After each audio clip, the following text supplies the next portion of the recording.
Joel Biery is the co-founder and CEO. He rejects the title, but it's true. He's the CEO of KAPTURBOX, an email agency that I've worked with on at least one client and poked around with on another. And that's because he does awesome work. He and I first started working together back in my 4x400 days on a very small project. And then he finished his illustrious pitching career in college and moved over entirely to the D2C e-com world and is growing an email agency. And he's just a great email thinker, great email executor. And so it's been too long since I've done an email episode. I brought on Joel to talk all things email, why you're probably overspending on SMS, why you're probably over optimizing your email, and a whole bunch more. Let's jump in.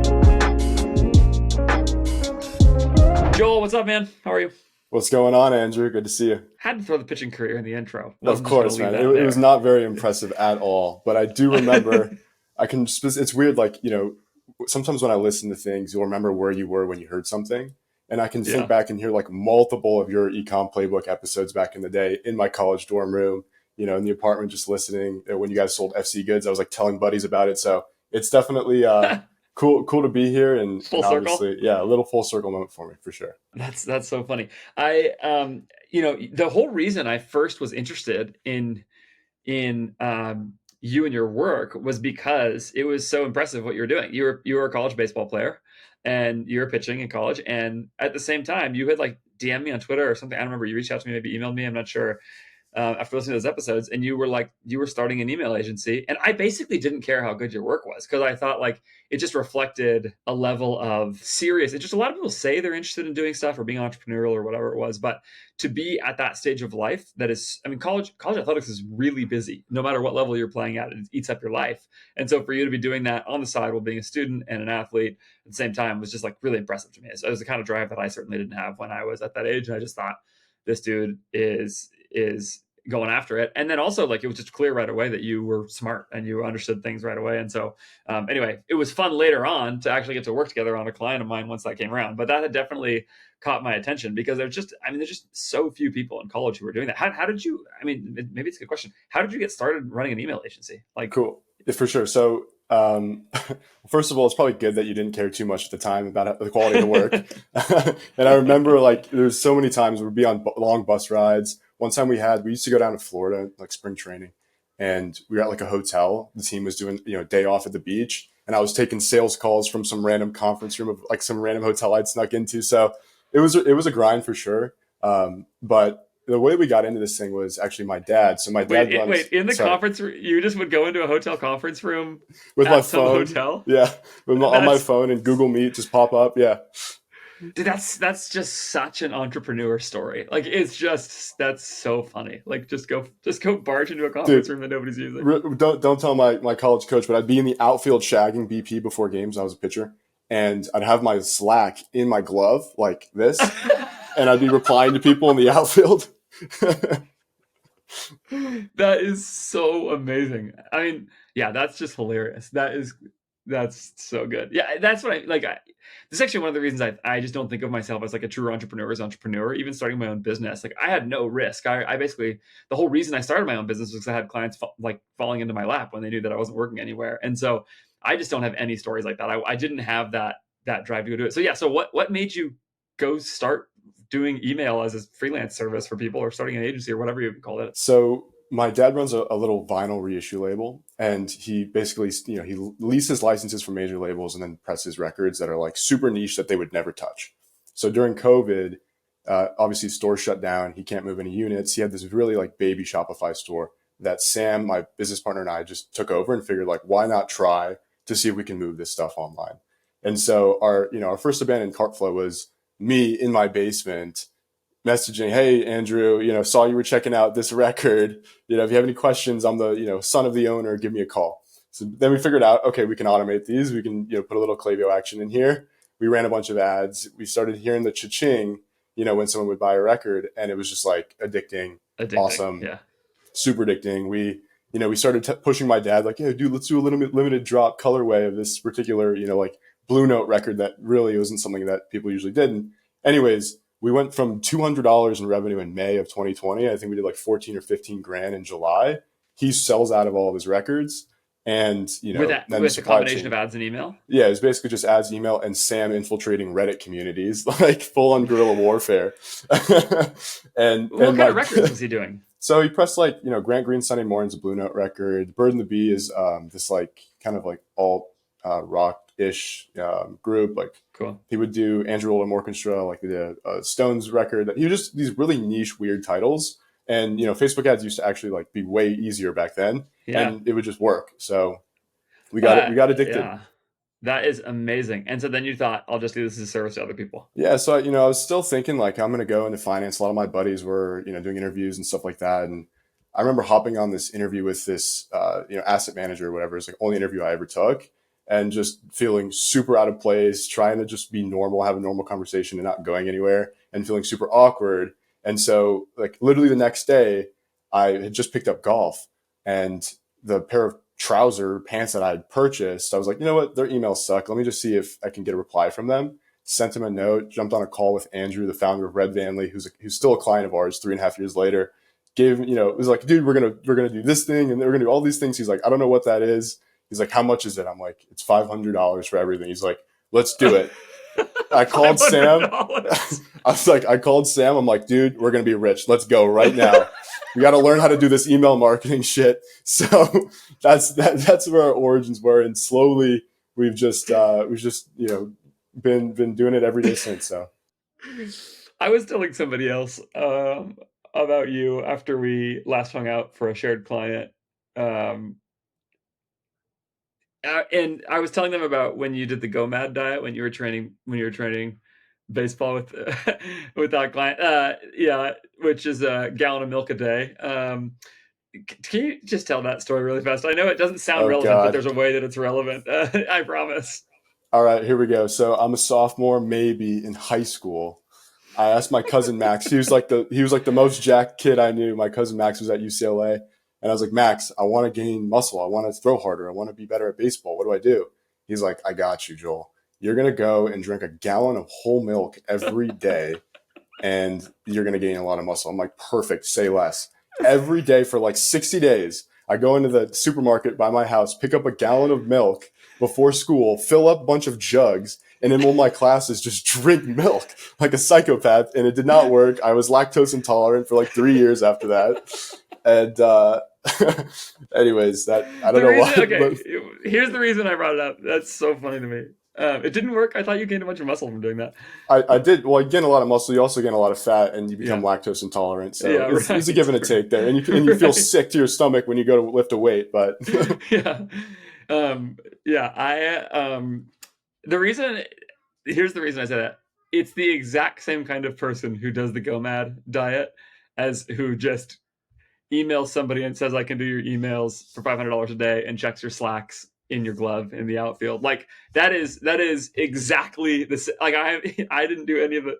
Yeah. I just love that. I think about sort of the way that you have approached these things. And I remember you also told me that like when you hit your biggest deadlift PR in high school, it was by like 100 pounds over your previous one. You just walked into the gym one day and decided to do it. And it's like that whole mentality, I think it just delights me because it's very different than me. And I think it's awesome. Okay. We should talk a little bit about email. That's how you got here. Now you've got a bunch of, we should say like you got a solid book of business now. Like you have an agency, you're running KAPTURBOX, you guys service a bunch of clients, you're hiring strategists. I have seen your work. So the reason I brought you on was partly, we first got connected because I thought like, I like this guy's entrepreneurial energy and drive. And you were obviously like a good dude, easy to work with, easy to talk to. Um, but then now what I've seen is that your work's really good. Like I've watched you really improve work for a client that we both worked on together. Like I said, I've recommended you to other clients. Still some chance we'll do some of those things. And I've seen your business grow and I've seen how long you retain clients for. All those things are really good signs. And I thought like, man, I haven't done an email episode for so long. I need to bring on Joel and just like talk. What's the state of email? What should we be working on?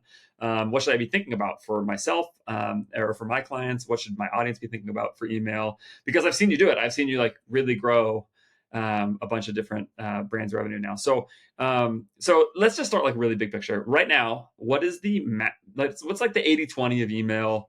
What is the key to getting email right? If you know nothing else, what should you do as a starting place? cool. So I think the key is first and foremost understand who you are. So it's a lot of us marketers like to think that we're able to greatly, a lot of email marketers, we're going to increase your LTV, whatever. Um, Sort of true, but if you understand who you are, you understand how big of an opportunity the channel actually is to get right. And I think the starting place is always number one, can you maximize the big moments in the year? So, your follower, Four Peaks Theory, the way you think about the marketing calendar is for us, can we maximize those huge moments that are going to make the rest of the year and really make, be the difference between a great year and a good year, or a good year and a disastrous year. So that's the first principle thing right there, is just making sure that you're present, that you are prepared, that you've got a fully fledged out, plan that you're ready to go with when it comes to, and usually it falls into really two camps, either a huge promo or a huge product or collection launch. Perhaps the most under-optimized area of your business that has the largest impact on your business is the supply chain. And I'll be honest with you, I actually never know what to say to help you make your supply chain better. That's because I am not a supply chain expert, but I just see it all the time. Like, I just talked to somebody the other day who had a 4-month lead time on a product that I'm almost certain should have less than 2-month lead time. Now, I don't know how to fix it, but my friends at More Staffing do, and they're putting on a webinar because they have incredible amounts of experience and spend time in China all the time with actual manufacturers. Like, this is what they do. This is a core part of their background. And so they're putting on a supply chain based webinar called Transform Your E-commerce Supply Chain into a Revenue Stream, 5 savings strategies that deliver results in 3 months. It is going to be really, really good. The webinar is going to be on May 30th. If you are looking to improve your supply chain, save money, make turnaround times faster, get terms, find better suppliers, all those things in your growing business, you really should go attend that. Check out what they're talking about there, because there's huge value to be gained in optimizing your supply chain. It will help your cash flow. It will help your profit, everything there. If I was currently running an e-commerce business, there's absolutely no chance that I would miss this webinar, because I feel so under-equipped to do what I need to do there. And I know there's huge opportunity to make my business better. Go to that. The link is in the show notes. You will not regret it. May 30th. Go to that webinar. Completely agree. Just did an episode about the marketing calendar. I'm with you on Four Peaks Theory. I'll put a link actually in this episode. It was actually only a few episodes ago that I just that episode that I did. But yeah, go check that out. I think the marketing calendar drives so much value in most businesses. There are some businesses where it's a somewhat of a smaller deal in some ways, but in lots and lots of businesses, people just need to keep paying attention to how to maximize the actual calendar with a mix of exactly what you just said. Promos and product drops is the main things for most D2C businesses that are going to be listening to this. So completely agree. So actually, from an email and SMS perspective, what are the keys to getting those moments right? Yeah, so simply put, it's going to be volume primarily. So don't stress about hitting engaged people when it's Black Friday or you've got a massive collection that's coming out. Also, a weird trap would be going from sending to a really tightly engaged group to then all of a sudden blowing it up, going to a full list. If you're going from, hey, we're going to send this email to 50,000 people and the next one to 250,000 people, you're going to end up with some pretty big deliverability problems. So kind of pacing and building into a big launch and taking the time beforehand to drive the value proposition of what's going to happen. And so looking to kind of get something out of the base and kind of ask them to do something prior to it happening. First and foremost would be, we want to replenish the SMS list. SMS has massive churn associated with it. And oftentimes we see people come in and out of it. So if something big is going to happen, perfect opportunity. Let's get our core people back into SMS. And once they're in there, we've basically learned that they're interested in this thing. So we want to be building up the hype in advance of it happening, whether that's through pushing them from once they've signed up to SMS to then go add it to their calendar, and basically just how can we carpet bomb them when this thing happens and get them to the site and to go take some action. So that's the first thing, is just utilizing the time beforehand to really create some value proposition, whether that's early access, whether that's a sneak peek behind the scenes of the founder doing a video walkthrough of what's going to come out. Yeah, those are probably the two big ones there, is just revealing stuff and getting and building hype, as well as how early do you start building hype for a big drop or for a big promo? So promo is going to be way shorter cycle than a drop, because with a promo, you run the risk of basically just cannibalizing your sales. So with a big collection launch, if it's a really quiet seasonal brand, we might start 3 weeks ahead because there's not much else to talk about.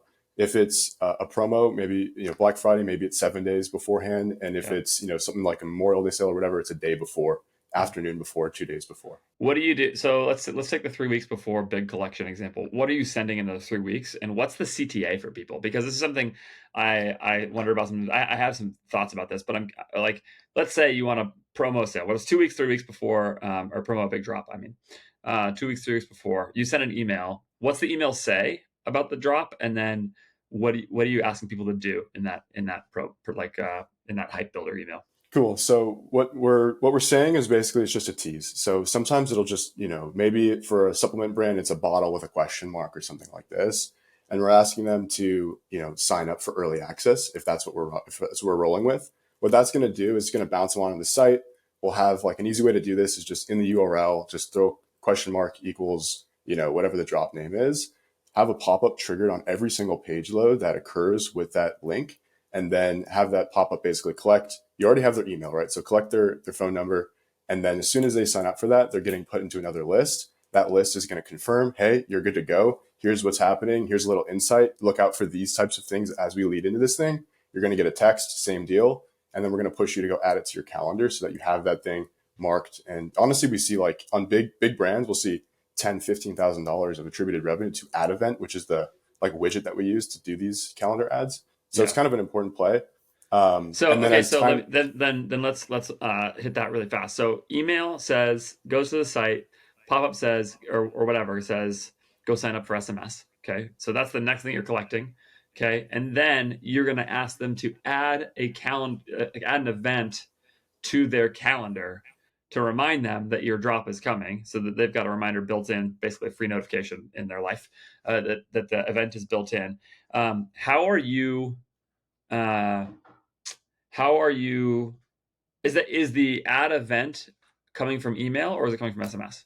like both. Yeah. So Okay. Got it. email will have a little CTA. SMS will have, add it to your calendar here link. Okay. Cool. Okay. Great.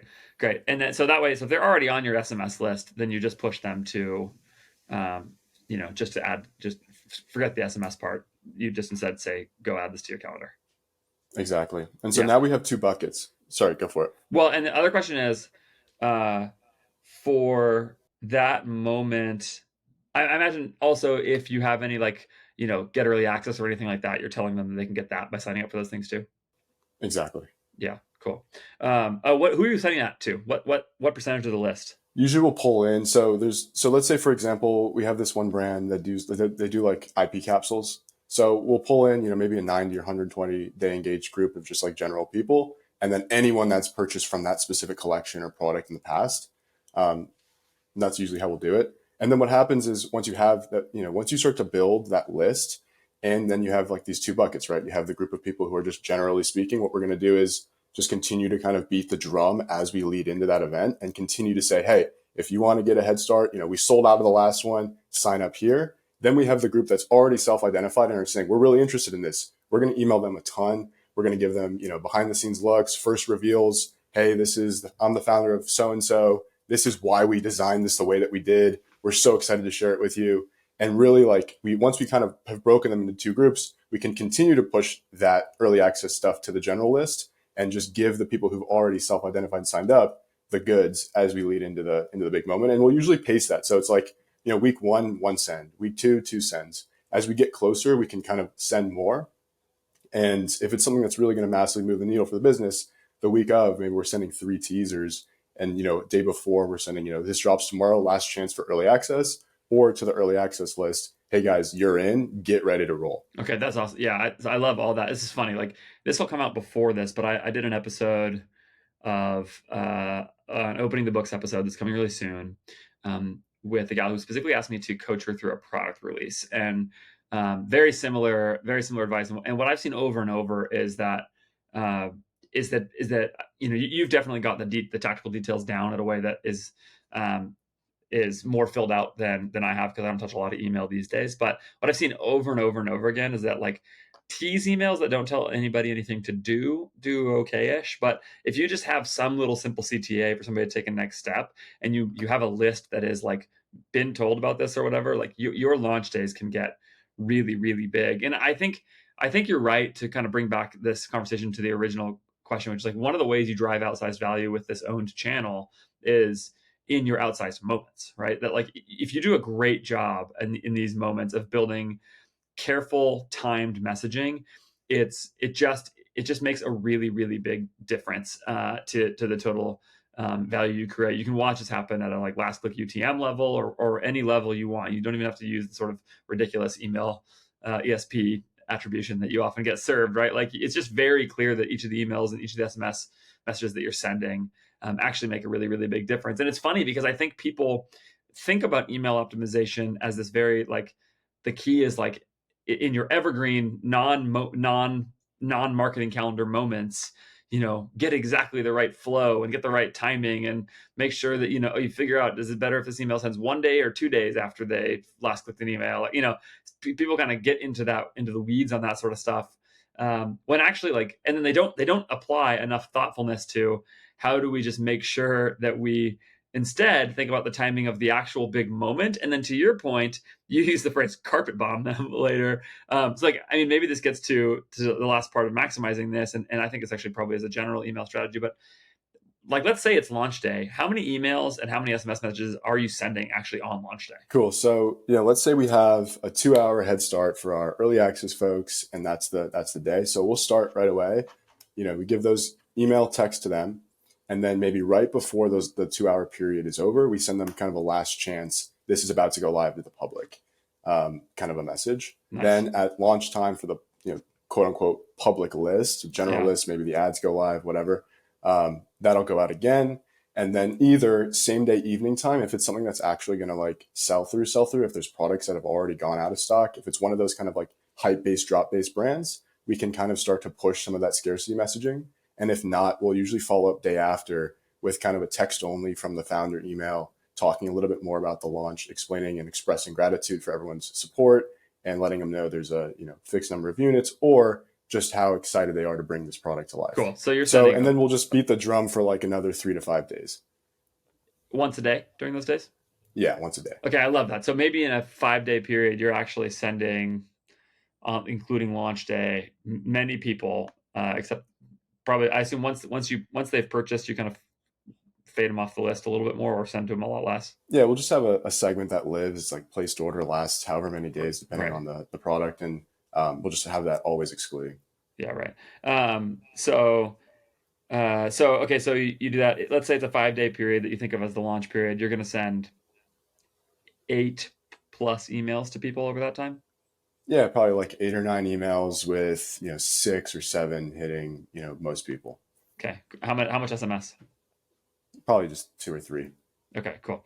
All right, so that's really helpful. I think that's very good advice. I think like the notion of really building up. I still think many people are too worried about like annoying their customers, and this is like one of those things that founders of brands regularly think, that like if you live in your brand, you think people are going to be really annoyed to hear from you, but like just like zoom out to your own experience. Like, how annoyed are you really that a company is emailing you? Like for me, not very annoyed. It's fine. I just ignore it if I don't think less of them if they email me. I don't, whatever. People are just so worried about this kind of thing. I think almost always like sending more pretty much works better and doesn't have much obvious downside. Do you agree with that? Yeah, I do agree with that. So long as you're filling the funnel with enough new people. Yeah. I think there's also this ability in those big moments to you get the excuse of ramping volume without any of the usual downside. Totally. And so you take advantage of that when you can. But at the same time, I think the most important thing is just keep an eyeball on net list gain, which is just how many people are signing up, how many active customers are signing up. Usually just like active customers that signed up in this period against active customers that unsubscribed in this period. As long as that's right sizing and growing, hopefully over time, there's really no need to go crazy with exclusions and stuff. Yeah, exclusions or even just careful targeting, or even just lowering your cadence of send. Yeah.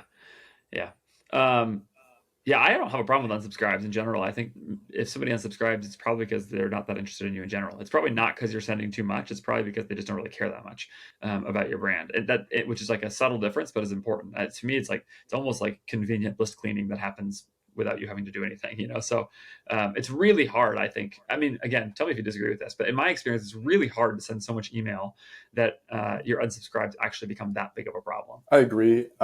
It's more pronounced if you're running into a period where you're even if it's seasonal or if it's just like based off of spend levels, or you're just not getting as many new customers, if you continue sending, as many campaigns as you were when that wasn't the case, then down the line you're going to run into some problems. But I looked at a brand last week or 2 weeks ago that had literally sent 65 campaigns in April. And yeah, there's some pronounced churn that was kind of outsized versus previous years, previous periods. Channel was still ripping for them, and it was really hard for me to articulate the issue there, which is going to not show up this month. It's probably not going to show up next month. It's something that's going to show up in Q3 and Q4. And so there's definitely a way to make that not true and over email for sure. But I think it's a lot further away than most people realize. So you think 65 was too much? Way too much, yeah. And how do make the case for me? Make the case that they were oversending. If it was still ripping for them in April, make the case that they were actually oversending. So they were oversending, and I know that they were oversending because their list churn year over year was up 450%, Okay. and their list growth year over year was up maybe or down like 7%, right? So what the case wasn't, this is hurting your channel revenue, or this is hurting your ability to produce revenue from the channel this month, next month, month after. It was, hey, if you continue with this pace and literally plot it out in 18 months, you're going to have 0 people on your list. Yeah. And so okay. that was kind of the draw. Yeah. What happens? What do you think would happen if they had gone down to 45 emails in the month? So let's say your unsubscribe rate on the first bucket of sends is 1%, and the unsubscribe rate on your second bucket of sends is 1.5% or something, right? It's very, it's not like the percent is climbing like to a ridiculous degree. It's just that every time you send, you're getting, 500 people that are unsubscribing. Yeah. And so if you go from 60 to 45, you can literally, plot that out. The rate can stay relatively the same, but you're going to have virtually the whatever, 45 over 60 minus 1 is the percent that your list is going to, Yeah. So it's not so much that like your unsubscribe rate goes up because you're spending too much. It's that your unsubscribe rate stays relatively constant, but do that over in a long enough time and you just lose too many people. Correct. And what are you actually getting out of the next 15 sends? If you've already sent 1.5 a day to virtually the whole list, what are you getting versus what is it costing you? And it starts like there's that point in the chart where you're like, okay, we should probably slow this. Yeah, exactly. Yeah, I think that's helpful. But I still think also on the other side of this, most people would be shocked to hear you say like you could potentially send 45 emails in a month and be okay still. Like maybe it's a little too much, but it's not that bad. I think I've talked to lots of entrepreneurs where it's like, ooh, more than 3 a week, I feel like I'm annoying people, And I honestly, I think the risk there is more so, it's less about churn unless you're seeing what I was just describing earlier. Yeah. It's more about when the big stuff happens, how are they going to know if you're already sending so much? And so like, sending 45 in April, this is a brand that's going to peak out in June. They have a huge, really seasonal business. If they're sending 45 in April, you really want to be able to lean into the point of the year where you have all the, wins in your tail versus trying to like extract extra when shit's rough. That's such a good point. I think this is a really common thing. It's so hard when you're running a highly seasonal business that to like sit there and watch the revenue suck for a while when in the down periods. And so it makes sense to me that you would go like, we're going to do everything we can to make that revenue go up during our headwind moments, because we just can't deal with sales being this slow. But it's exactly the wrong approach.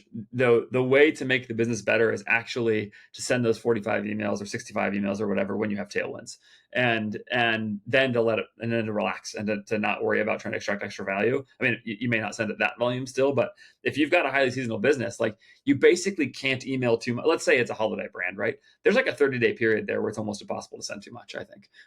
And because if you spend the rest of your year building your list and maybe you have a nice Mother's Day or Father's Day or whatever, and that's it, like to me, it just seems like that's completely right. Like basically in general for marketing, put tons and tons and tons of your effort towards the moments where you have the biggest tailwinds. And again, I actually just did another episode about this as well, about seasonality, which I think is more of a factor in more people's businesses than they actually realize.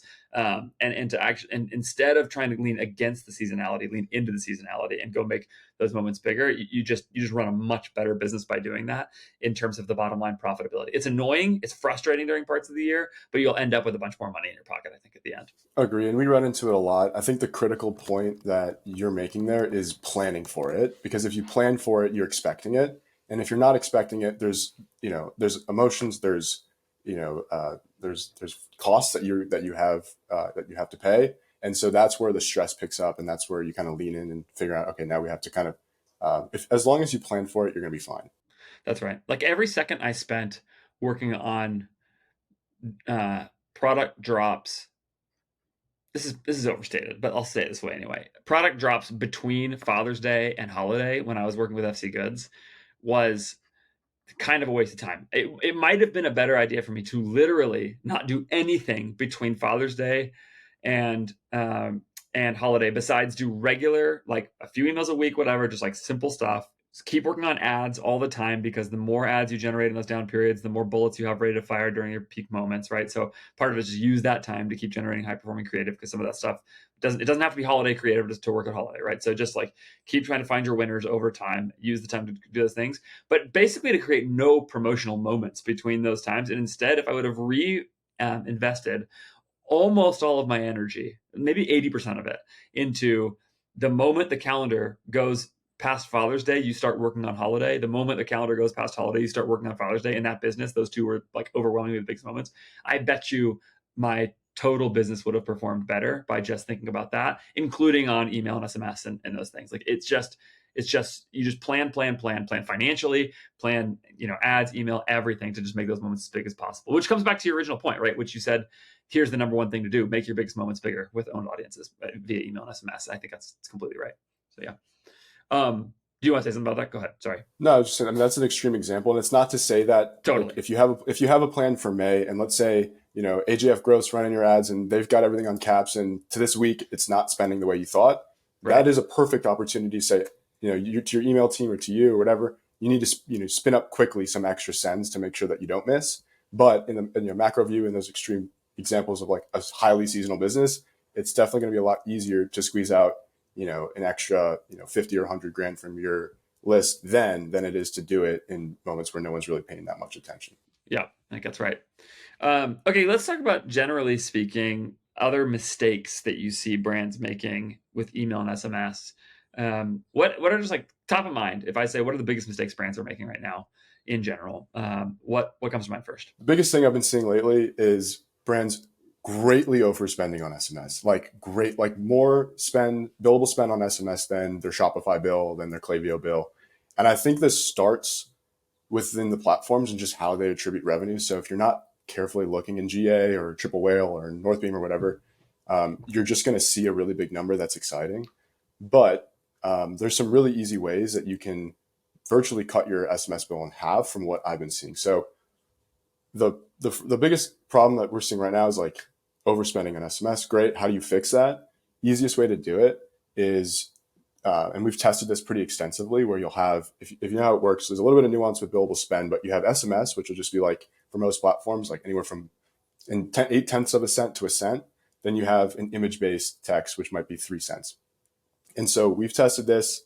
If you're using the short condensed 160 character text versus the GIF, very rarely, if ever, will that GIF outperform in any meaningful way traffic or revenue off the normal SMS send. It's just pure law. You're just paying more money to send it, and that's all you're doing.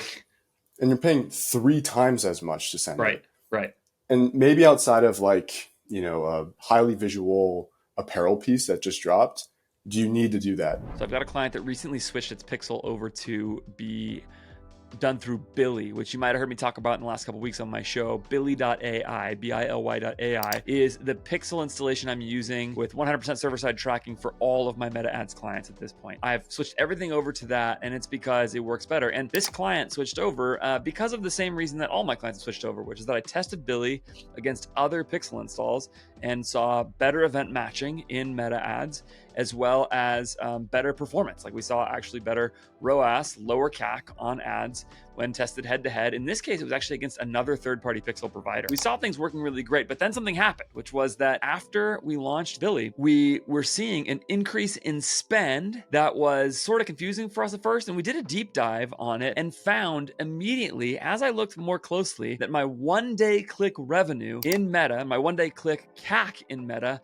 more closely aligned to last click data, last click CAC, which I had pulled directly from Shopify using UTM sources, which is all the evidence you need that Biery was actually tracking more of the purchases that were coming through. What I'm saying is, it is definitively the case that Billy was recording more of the purchases that were coming through from customers from Meta ads than my old Pixel setup was. So we tested it, we saw the events manager change, and we saw better performance. And then a few weeks after the install, we saw exactly what you would expect, which is better, more accurate conversion tracking on my website. And at the same time, we have seen an immediate increase in ad spend. Probably that's in part because better data quality is going to give Meta better matching capabilities and better modeling, and you can go find more customers. It is a no-brainer for you to go switch to Billy. It is also meaningfully cheaper than the other options on the market, so it's cost-effective as well. If you are considering, if you have a standard Meta Pixel install on your Shopify store right now, you absolutely should right now stop what you're doing,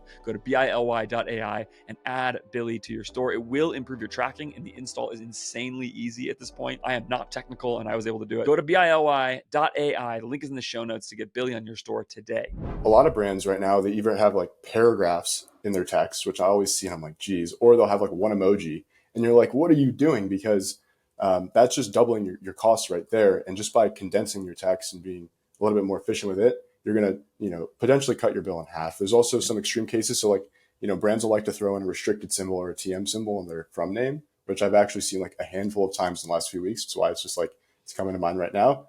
That is right there doubling your billable spend on SMS. And so the way that we go about it is, we pull in usually just simply GA, channel revenue against channel spend, depending on, what the team is basically comfortable with. We'll have a target, ROI. It doesn't have to be complicated. And then we'll spend into that target. We'll have a revenue target and an ROI target, and we'll spend into it rather than, just chasing after in-platform revenue, which is firing off of deliveries most of the time for, the majority of SMS platforms.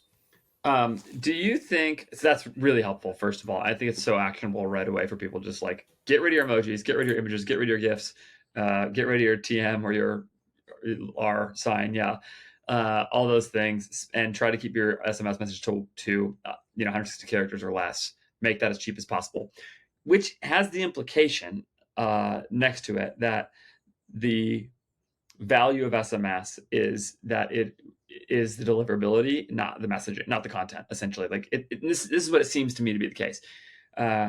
If you are running SMS, the whole thing that's valuable about it is that it will reach the people that are subscribed to the list, basically at a much higher rate than email. So you pay more for it, but it's going to reach people, which is especially important at like major moments, like Memorial Day sale, on the lower end, July 4th sale, whatever it is, that are like kind of marketing moments. But of course, it gets crazy valuable come Black Friday and holiday, where people are really going to be vying for customers' attention. So, do you think that's right? That basically SMS is essentially just a way to get somebody back to your website and barely a content channel at all? I mean, I'll give you 2 points. So I think that's generally right. If it's time sensitive, SMS is going to absolutely crush. Also, there's been these like moments where, for example, we work with Origin. So Pete Roberts, CEO of Origin, he loves to do these audio messages. He did one during the Super Bowl, he did one during Black Friday or whatever. And they're powerful brand moments because you can speak directly to your customer, which is something that you don't really get to do if you're not willing to pay for it usually. And so, yes, but there are kind of instances where it does make sense. And it is a really nice close touch, channel to leverage. But I think, the vast majority of cases is exactly what you said. It's just another medium to reach your customers and reach them really fast and reach them in a way that they're going to actually see and be able to take action on really quickly. And then just to kind of illustrate the impact too on the spend side is, and this is probably more so the case for brands with anywhere from 50 to 250,000 subscribers on the SMS side. But we onboarded a brand last year, and in February of last year, they had spent $27,000 in billable spend. Just to give you a sense of the scale there. That is, yeah. Within 60 days, we brought it down to $5,000 a month and basically saw maybe 5 to 10% decline in channel revenue. But I think from the agency side, from the service side, the perspective is always like, if we're able to create more revenue, it's hard to draw a real straight line to it, because even if the channels perform better, I had an ad that crushed this period, I had a drop this period, I had a big sale this period. It's really hard to be like, we did that.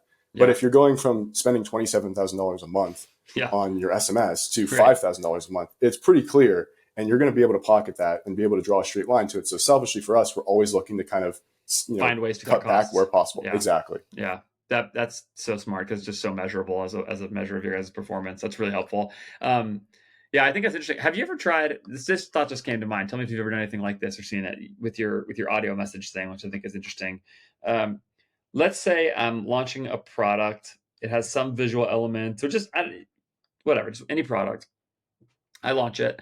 I send my launch emails. I send launch SMS, etc.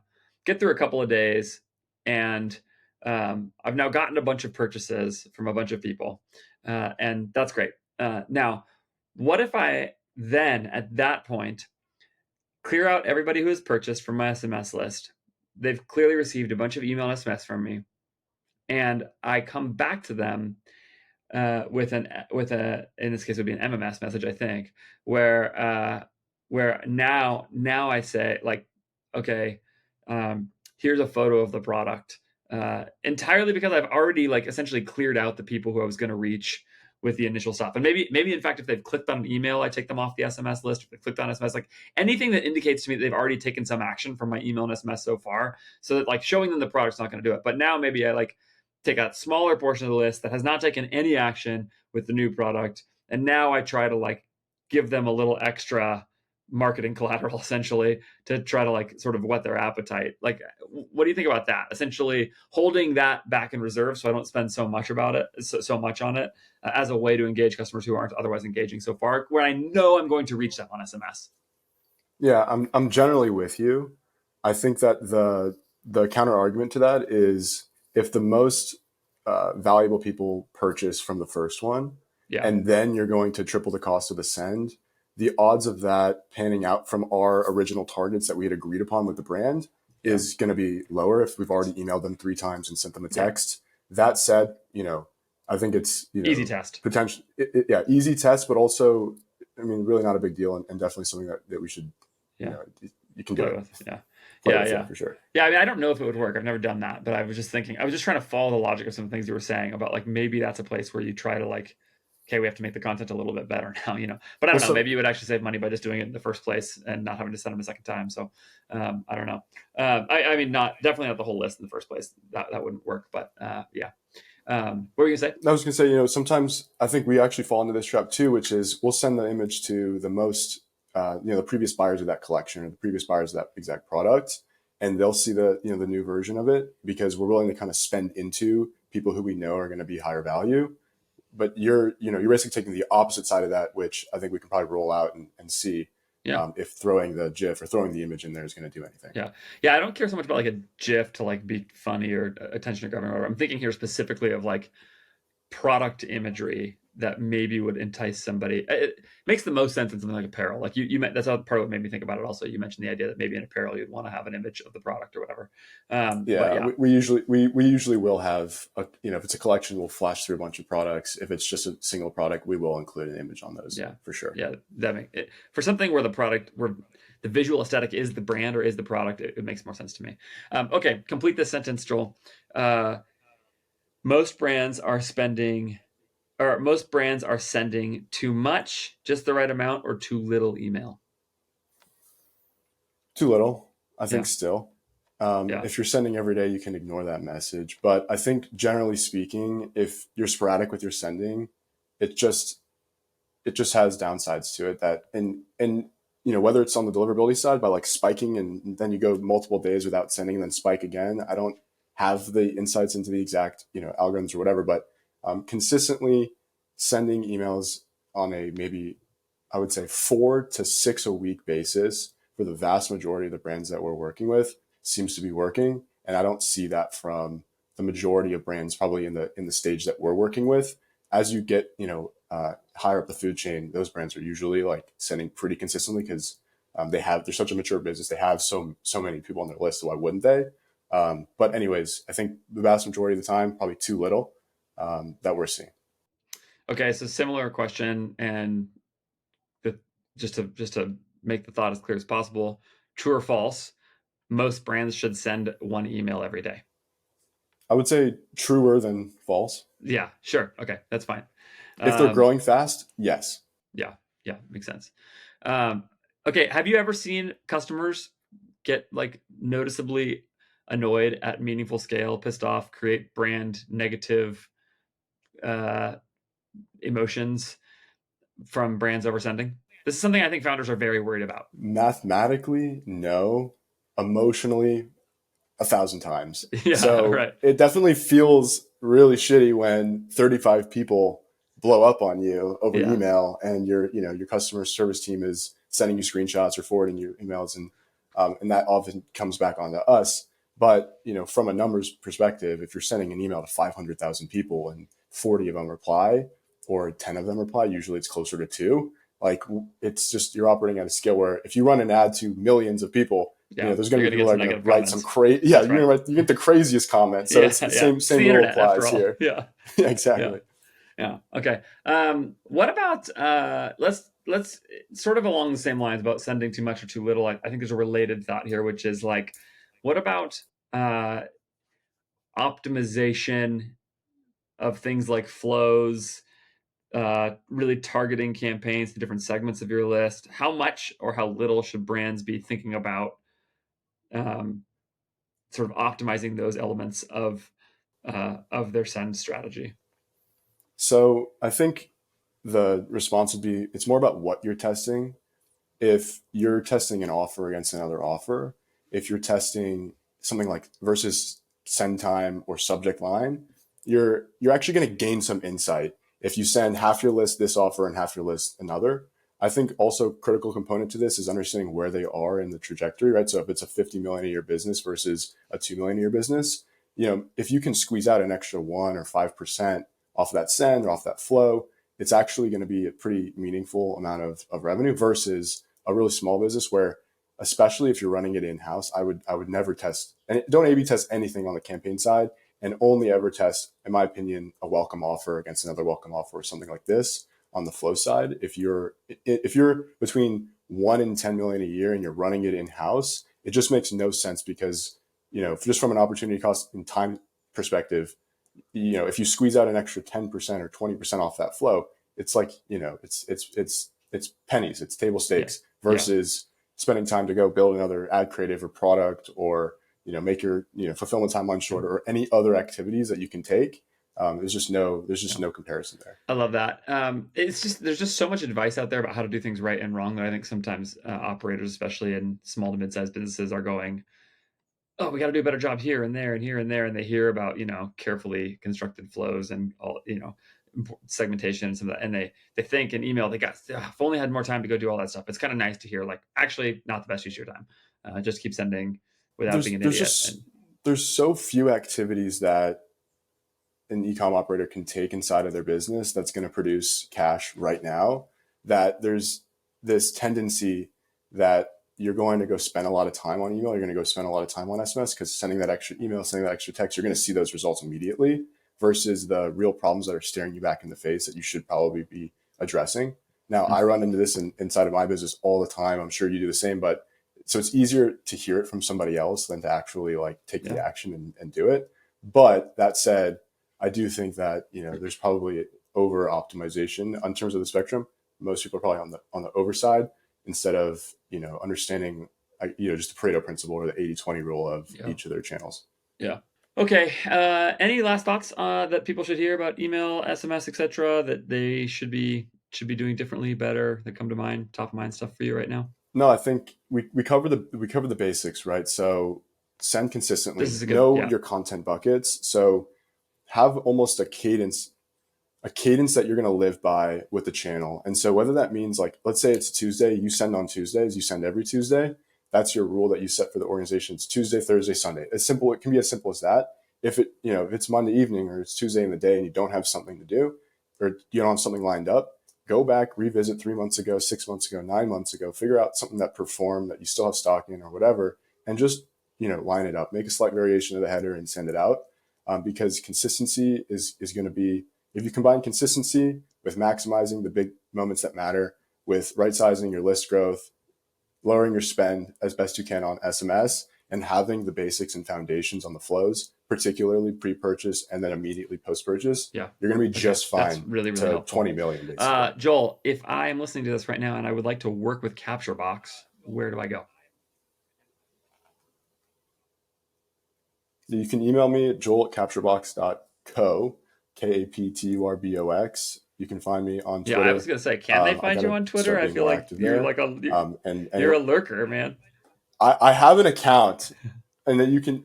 I'm a total lurker on Twitter. You know, but Yeah. you can DM me What's your there and Twitter I'll feed? respond. But email is always easiest. What's your And Twitter handle? Yeah. what's my Twitter Yeah. feed? Okay. It's Great. Joel Beery. you. It's All it's right. Joel Cool. Biery. Great. Yeah. Okay. Hey, listen, let me just say this to people Thanks, listening to dude. this, to watching. Um, yeah, if you are at a stage of business where you're thinking about adding email or SMS agency, I think Joel and his team do a really, really good job. So, so definitely go and if you're thinking about it, go take a call with him. I think it'd be really good. No, this is not sponsored. No, I do not have an affiliate commission with Joel. So, so just so that we're clear, there's no incentive there except the fact that I'm just a believer and a fan. So, okay.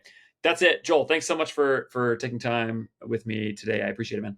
Thank you. And thank you for replying to my email when I was 20 years old in my dorm room listening to your podcast. And thank you for, just keeping the communication open all these, I guess it's been a few years, and it's been great working with you Yeah. and learning from you. And so Yeah. just really appreciate, all you're doing for us. And, Yeah. it's been a treat to just watch how you operate and work with clients one at a time. My pleasure, man. My pleasure. That's it for another episode of the show. All the links to go work with Joel and to follow up with me are in the show notes. I'd love to hear from you. Email, website, X. You can go find me in all those places. All the links are in the show notes. Go check that out there. Got a whole bunch of really good episodes coming up, including another opening the books coming very soon, which I referenced in this episode. And so don't forget to subscribe wherever you are watching or listening or anything else. Thanks so much to my sponsors. More Staffing. It's got an incredible webinar on supply chain coming up soon. Don't miss that webinar. It's going to be really good. You're going to want to be there for that. And Billy, it's Billy.ai. If you are not on 100% server-side tracking yet, if you are not using an upgraded pixel for your meta ads, what are you doing? Go do that right now. Billy.ai is the place to go for the one that I use personally with my clients. It's a great option. Go there. Thanks so much. I'll see you next time.